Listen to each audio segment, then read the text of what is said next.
Welcome to Dental Business RX. Practice success in 30 minutes or less. Thank you for calling ABC Dental. So your collections are down, and they have been for quite some time. As a matter of fact, it's gotten so bad that you haven't even taken a check for the last 2 months. This is worrying you. You're not sleeping at night, and you know you need to do something about this because you're living partially off your savings now, and if this continues for however long, you're potentially looking at bankruptcy. So in an effort to fix things, you call one of your colleagues, somebody you went to dental school with, one of your friends, let's say, who also happens to own their own practice. And you ask them, how is your practice doing this year, amongst other things? And they tell you, well, things are a little bit down this year. Maybe not as bad as you're experiencing, but they're down. And you ask them, well, why do you think that things are down in your practice this year? And their response is, well, I'm pretty sure it's the economy. So you file that away. And then you call another colleague in town that you got to know pretty well by seeing them at local meetings.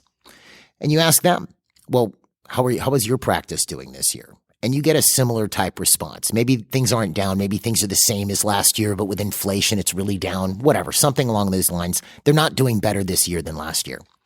And you ask them, well, why do you think you're not doing better this year than last year? And their response is, it's the economy. So you file that away with this. It's the same answer you got from your friend, and you go home that night and the television's on and two talking heads are arguing about how bad the economy is this year.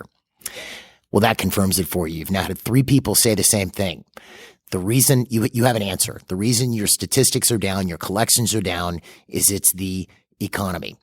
And the funny thing about this is, despite the fact that hearing that or thinking that does not resolve the situation in your practice, your collections are still going down.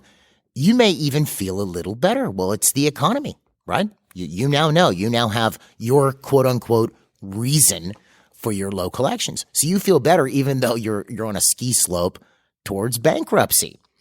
Because, what are you going to do about the economy? You can't change interest rates and you can't make economic policy, right? There's nothing you can do about this situation, right?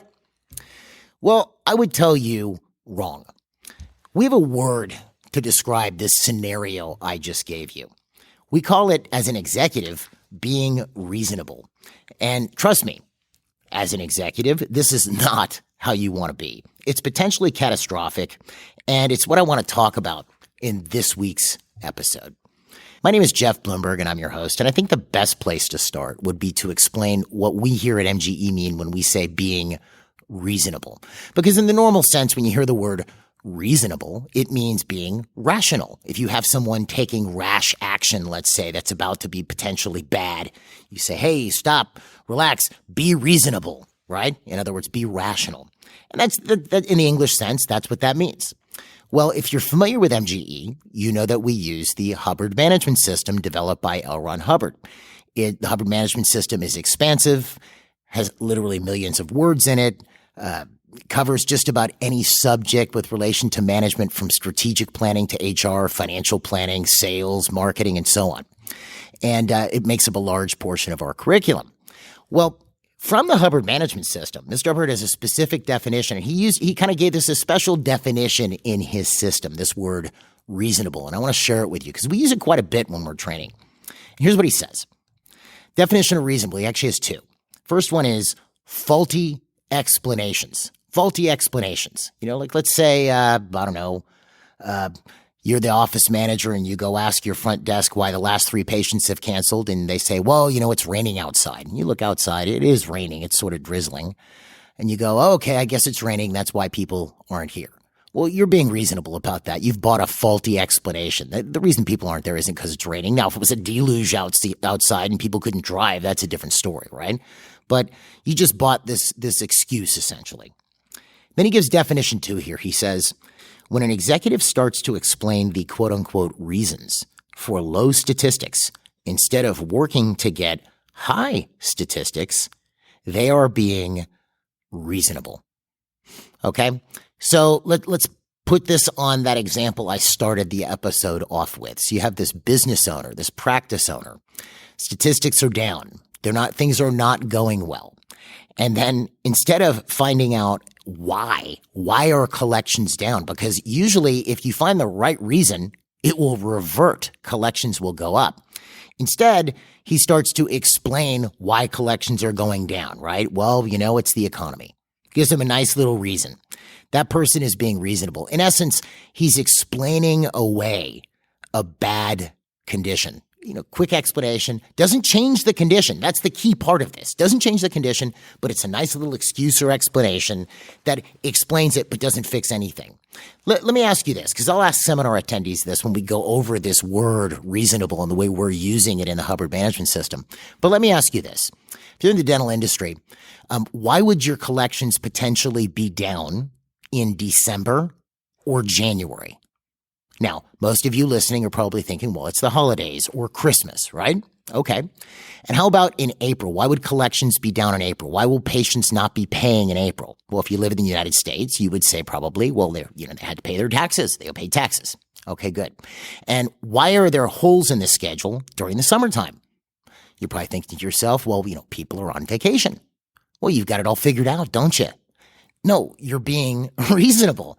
And I say this only because I've seen clients with highest ever collections in December, in January, and in April. And I've seen full schedules in June, July, and August. Okay? So giving it a quick explanation that really doesn't fix anything is essentially being reasonable. And it's shocking if you actually take a look, if you sit back and you look at how often either you are or people in your environment get reasonable with bad conditions and just explain them away and allow them to continue to persist, it's actually quite shocking. But this is the killer for any executive. This is the killer. I'll give you another example of this. Let's say, and this is what, just wrecks executives. Let's say you go, okay, I want to change my schedule because I want to do all of my larger procedures in the morning because that's just how I want to do things. Now, assuming the order that you're giving isn't undoable or, assuming it's not stupid, okay? And I mean that in an endearing way, meaning it's just not a good idea, right? Assuming it's a good idea, that it's not a bad idea, then there's really no reason it shouldn't be done. So let's say you look at it and you go, you worked in a practice where patients came in the morning and it worked out fine and it was in the same area you were in. So you go, okay, I'm just going to do this. Here's my schedule. I want all procedures like this done in the morning. I want to do deliveries in the afternoon, and these are the hours I want to work. So you give this to your scheduler. They're familiar with what you want in various hours. You come in the next day and your morning has zero production in it, or let's say the next day is a bit too soon, right? You give them time to build this up. But let's say 3 weeks later, when this system should now be at least showing up on the doctor's schedule, you look at your schedule in the morning is completely non-productive and you're prepping 4 crowns at 4:30 p.m. And you go up to this employee and you go, what's going on? Why is all of my production in the evening? Let's say no mornings have production in it or sporadic production. And the response you get is, well, people can't take off work. People don't want to come in the morning. I think it's a bad idea for people to come in the morning. People just won't schedule in the morning. So at that point, one of two things could happen. Again, assuming this is doable, because, I know it's doable. We have clients do it all the time. It's very easy, actually. But assuming this is doable and it's not a bad order, then you should be handling the person to execute your order and not being reasonable about it. Okay? Where most executives fall down is they go, oh, patients don't want to come in the morning. They'll get a little bit of anecdotal evidence. Well, Mrs. Jones said she couldn't take off work, and Mrs. Smith said she only likes going to the dentist after 4 p.m. You go, oh, okay, I guess the order was a bad order. You buy it, you walk away, and you go, okay, I guess that didn't work. No, you were just reasonable. Because ultimately, you could find either you could get that person to comply with the order, assuming it's not a bad order, or you could get somebody to comply with that order. That's the simplicity of it, right? Or it could even get worse. Let's say you have a treatment coordinator, and you're getting a lot of, you go, well, collections are terrible. What's going on? Well, we're getting a lot of disapprovals. So you just buy that reason and you walk away, right? As opposed to actually going in and looking. And then you look and you go, well, heck, half these people didn't even apply for credit. Or let's say you have a system in your practice where they apply for this company first and then the next company second. You find out that the other people who did apply got disapproved by the first company and they were never given to the second company to take a look at and see if they would get approved. In other words, you're issuing an order, you're issuing a directive, you're not making sure that it's actually getting followed through with, okay? And if it's not being followed through with, Well, number one, you don't even know, but let's say you do know, you're doing nothing about it. You're just allowing that to persist. And then you wonder why life is so tough and why your practice isn't doing well. Essentially, you're just being reasonable. Okay. You're accepting faulty explanations, as Mr. Hubbard says, or you're basically allowing this bad condition to continue. People do this very frequently. They get extremely reasonable. With sales, people get reasonable. You present a treatment plan to a patient, and you go through it with them, and it makes sense. They need 4 root canals and 6 crowns, and they tell you, well, doctor, and some of these teeth are really broken down. Well, doctor, I'm about to go on a cruise in 4 weeks. And you're thinking, well, I could probably get this treatment plan done in 4 weeks, if I rush it with the lab. Yeah, I'm about to go on a cruise for 4 weeks. And instead of taking it any further, you go, okay, well, when you get back from your cruise, talk to me. If you take a look at it, if that were you, would you fix it before you went on a cruise? Would you want to be near Alaska or somewhere in the Mediterranean, have your tooth crack and be in excruciating pain and ruin your vacation? Probably not. You would get that treatment plan addressed, okay? You wouldn't mess around with it. But instead, you just go, okay, and let the person walk. Instead of looking at it and going, well, look, here's my concern if we don't fix this, and explaining what it is and finding out the real reason they don't want to do the treatment plan. Because in most cases, when people don't want to do a treatment plan, there's something else going on. Okay, there's something else going on. I can get into a whole sales thing about this, but that's part of you can get reasonable as a salesperson. But why is it that people get so reasonable about things and allow bad situations to continue? What causes a person to become reasonable? Well, believe it or not, it's actually basic human nature. But there's a way out of it. But let me read this to you. This is from Mr. Hubbard, where he explains the condition, and you'll kind of get the flavor of what goes wrong. And I hope this communicates well. He says, however, there are other error sources. Okay, he's talking about observation errors. He says, being reasonable, in quotes, is the chief offender. People dub in. And, when you hear the word dub in, in movies, people, you dub, if it's a foreign film, sometimes it's dubbed. They put, someone will speak the foreign language over the original language of the film. Or let's say you're recording a movie outside and the audio's not so good. Then you go in the studio and you re-record the audio track, or at least the dialogue from the actors you're going to dub that in over the movie. In this sense, he's using it in a figurative sense. He said, which in this case we mean to presume or have a false or delusory perception of. Okay, so let me read this and then we'll explain. It says, being reasonable as a chief offender, people dub in a missing piece of a sequence, for instance, instead of seeing that it is missing. A false datum is imagined to exist because a sequence is wrong or has a missing step. Okay, so now imagine this for a second. A patient's supposed to be there at 9 o'clock for a very large procedure in your practice in the morning. It's 9:15 and they're not there. So again, if we're going to break this down, really drill down on it, what would be the sequence? The patient makes the appointment. They show up for the appointment when they set the appointment, after having confirmed it, and they show up at 9 o'clock the next morning and they get the treatment done. That's the sequence, the steps, right? Okay, but what happened? The person never showed up. So we don't know why this person didn't show up. So what happens at the front desk? I challenge you on this. If you have a patient who was supposed to be at 9 or be at the office at 9 and they haven't shown up at 9 and you've called them and they're not answering their cell phone and you're texting and they're not responding, what do people start doing? They start talking about it and they start dubbing in reasons why they're not there. Oh, well, I didn't trust that guy. He looked like an untrustworthy person, right? That's why the person's not there. Or I hope they didn't get in a car accident. Or, I think, I kind of got the idea they didn't want to bring their credit card today to pay their balance. That's why they're not coming in. People dub in. They put, as Mr. Hubbard says, presume or have a false delusory perceptive of a missing piece of a sequence. So this person's not there, so we're going to make up reasons why they're not there. But ultimately, it's 9:15. They're not answering their phone. They're not answering texts. We don't know where they are. Right? Do we know why they are not in the practice and it's 9:15 and they were supposed to be here at 9? Do we know why? No. What do we know? They were supposed to be here at 9 and they're not here yet and it's 9:15. That's all we know. So naturally, see, but the funny thing is, the way I was describing it, this dub-in concept Mr. Hubbard talks about, that's human nature. People do this all the time. Why is this like this? I don't know. Oh, maybe it's this, maybe it's that. As a matter of fact, I'll challenge you on this. Anything you've ever seen that you haven't fully understood, you will make up a reason, whatever it is. That guy's lying, that guy's telling the truth, whatever it is, to explain it away. Oh, that video, that person's doing that on that video. Oh, that's a fake video, or they're really doing it and they're a liar. Whatever it is, okay? You will make up a reason to make it make sense to you. People do this. This is human nature. What's not human nature is to look at it something that you don't understand and go, I don't understand this. Let's find out why.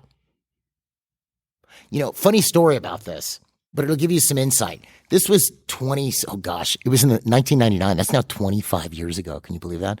25 years ago, I'm at the office here at MGE, and I'm talking to Greg, Dr. Winterrag. He was in charge of most of our sales at the time. We're talking because we had this client who was all pumped about doing the MGE Power Program, which, you know, if you want to learn more about that, I'll put a link to it on the episode webpage. They were supposed to call Greg at 10:30 that morning and pay, right? And get scheduled. They were supposed to pay, schedule, and talk to one of our power client managers to get started on, you know, the action steps, right? So 10:30 comes, they're not answering their phone, no one knows where they are.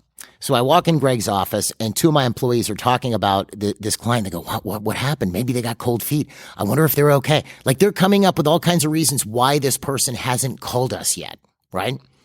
And it's funny. So I stopped them and I said, listen, what do we actually know right now? Well, they were supposed to call at 10:30 and didn't call. And I said, good. Why don't we find out why they're not calling? Well, we tried calling them. Good, then wait. You know, do something more effective. Do something to find out at least, or something. Don't just sit there and talk about it, because that's not productive. You know, you're assuming all kinds of ideas about this person without knowing why they haven't called. Turned out they were at a scuba lesson. They called us a half hour later, profusely apologizing. Oh, sorry, I forgot the scuba lesson. And they did what they were supposed to do.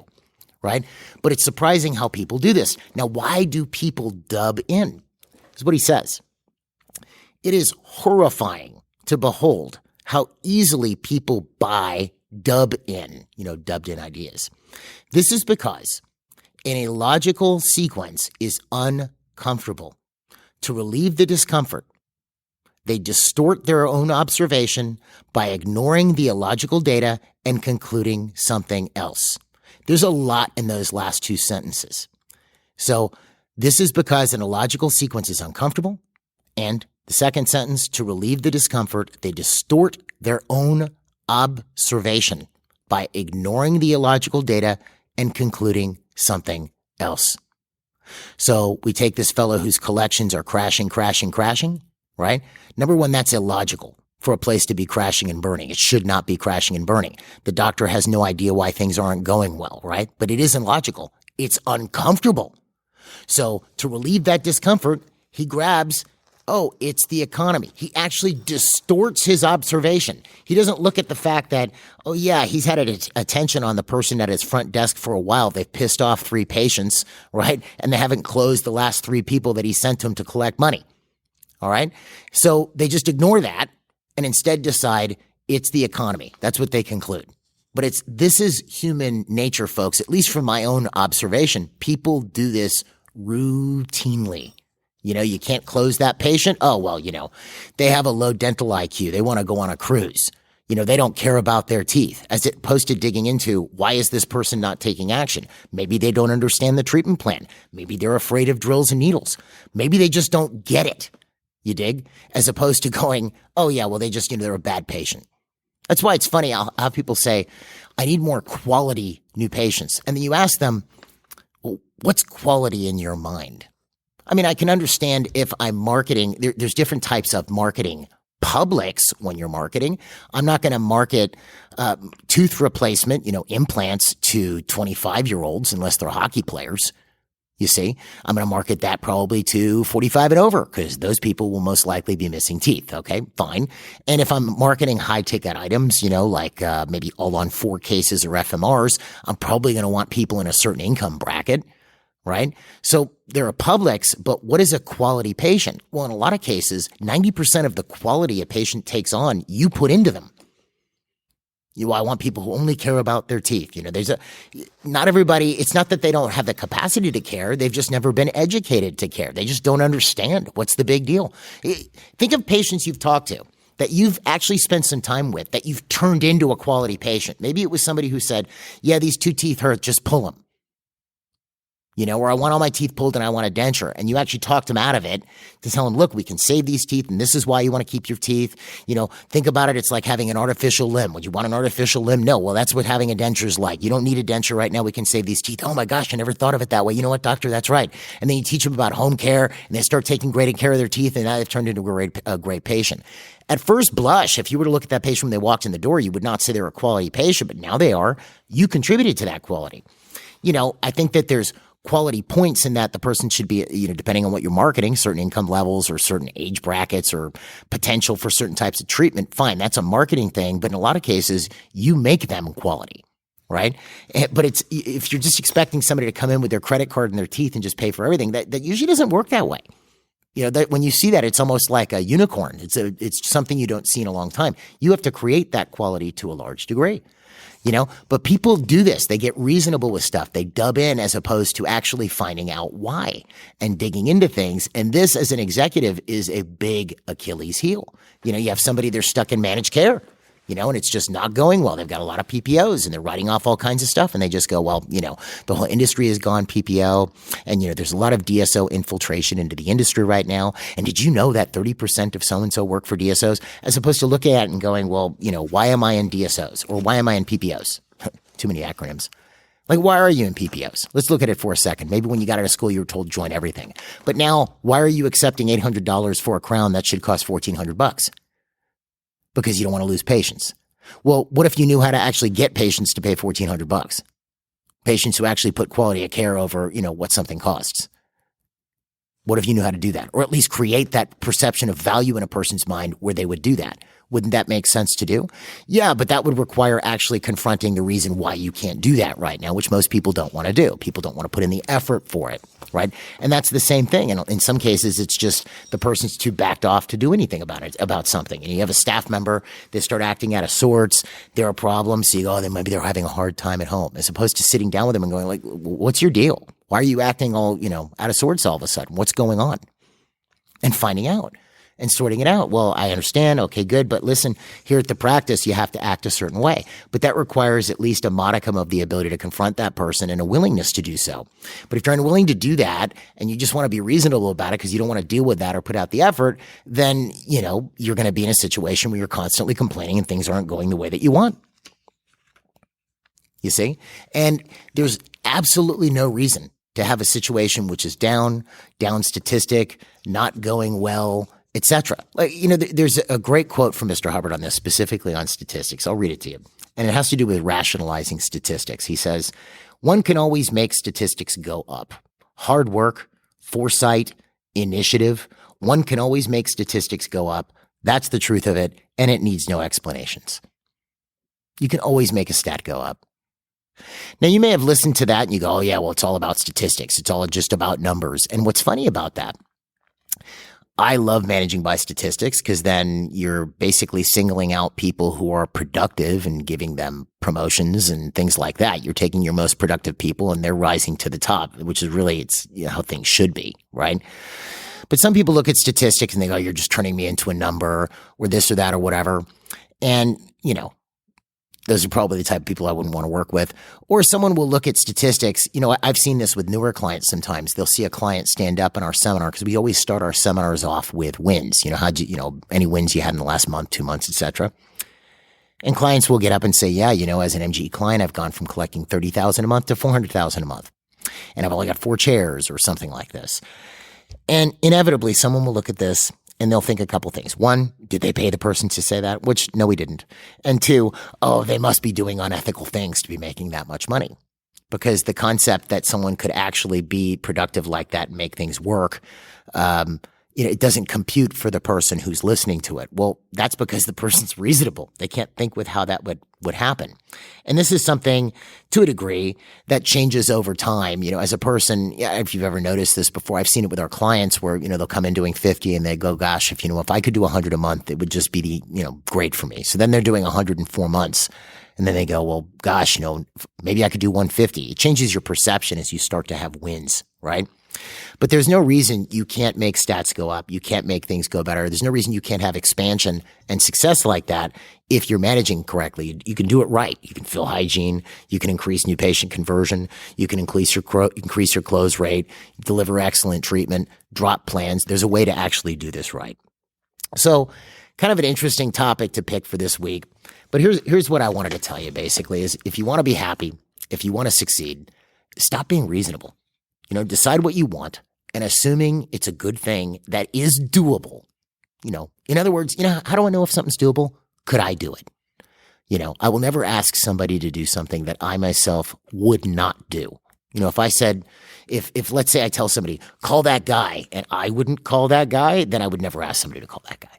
I think that's just poor leadership, right? It's weird. But if I know I could call that guy and get him to do this, this, and this, well, then I'll ask somebody else to do it too. That's fine if that's their job. Okay, so assuming you decide what you want, assuming it's a good thing, which in the case of expanding your practice, it's good for your patients, it's good for you, it's good for the staff, and be unreasonable about getting it. Don't just buy excuses, and you might find that you're a lot happier. And look, this is something if you're having trouble with, we can always help. We offer a free consultation, free practice analysis and consultation. I'll put a link to it on the episode webpage. And other than that, that's all I have for you this week. Kind of an interesting topic, as I was saying. Hope it helps. And if you have any questions about MGE, you can find us online at mgeonline.com or call us at 800-640-1140. Folks, have a great week, and we will see you at the next episode.